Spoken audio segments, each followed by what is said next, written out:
Assalamualaikum warahmatullahi wabarakatuh. Saya Ahmad Nur Fauzi dari Fakultas Ekonomi Prodi Akuntansi. Di sini saya akan membahas tentang audit atas pengendalian internal menurut Section 404 dan risiko pengendaliannya. Nah, tujuan pengendalian internal.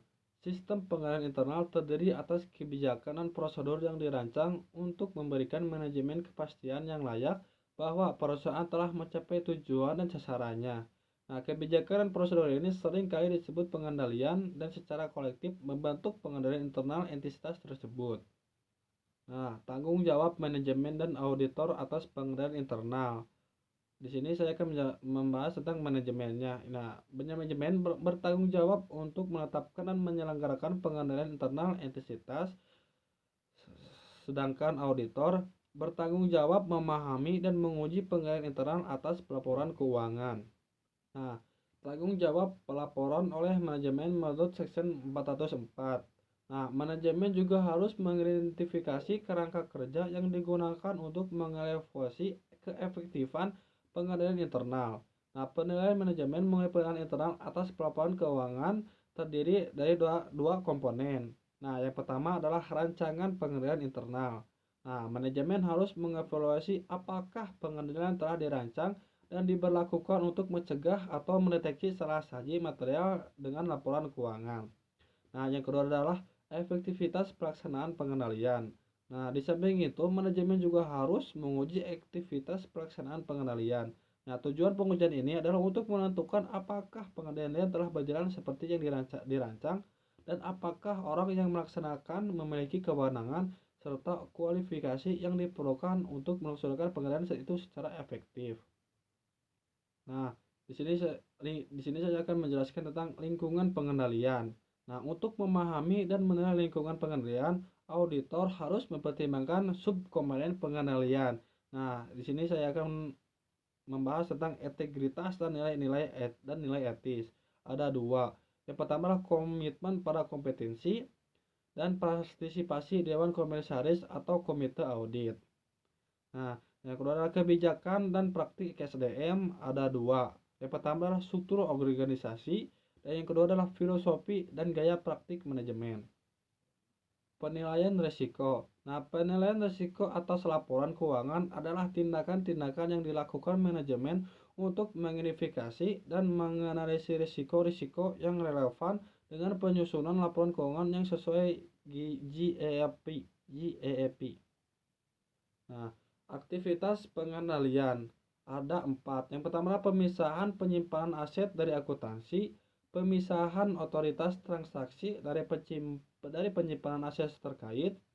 Yang ketiga, pemisahan tanggung jawab operasional dan tanggung jawab pencatatan. Yang terakhir adalah pemisahan tugas TI dari departemen pemakai. Nah, sistem informasi dan komunikasi bertujuan untuk memulai, mencatat, memproses, dan melaporkan transaksi yang dilakukan entitas serta mempertahankan akuntabilitas aset terkait. Nah, untuk memahami perencanaan sistem informasi akuntansi, auditor harus menentukan kelas transaksi utama entitas, bagaimana transaksi dimulai dan dicatat, catatan akuntansi apa saja yang ada serta dan sifatnya, bagaimana sistem itu menangkap peristiwa-peristiwa lain yang penting bagi laporan keuangan seperti penurunan nilai aset. Nah, yang terakhir adalah sifat serta rincian proses pelaporan keuangan yang diikuti termasuk prosedur pencatatan transaksi dan penyesuaian dalam buku besar umum.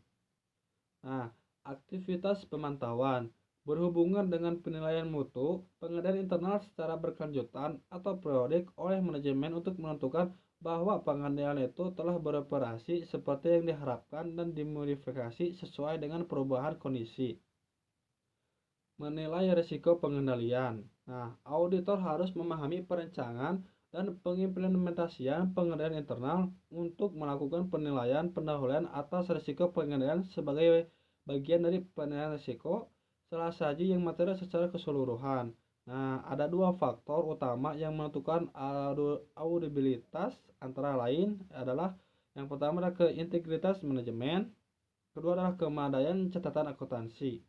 Nah, catatan akuntansi merupakan sumber bukti audit yang penting bagi sebagian besar tujuan audit. Nah, jika catatan akuntansi defisien, bukti audit yang diperlukan mungkin tidak tersedia. Nah, di sini saya akan membahas tentang memutuskan risiko deteksi yang direncanakan dan merancang pengujian substantif. Nah, auditor melakukan dengan menghubungkan penilaian risiko, pengendalian dengan tujuan audit yang berkaitan dengan saldo untuk akun-akun yang dipengaruhi oleh jenis transaksi utama, serta dengan 4 tujuan audit penyajian dan pengungkapan. Nah, tingkat risiko deteksi yang tepat untuk setiap tujuan audit yang berhubungan dengan saldo kemudian diputuskan dengan menggunakan model risiko audit. Nah, segitu saja pembahasan dari saya. Semoga bermanfaat ilmunya. Sekian, terima kasih. Wassalamualaikum warahmatullahi wabarakatuh.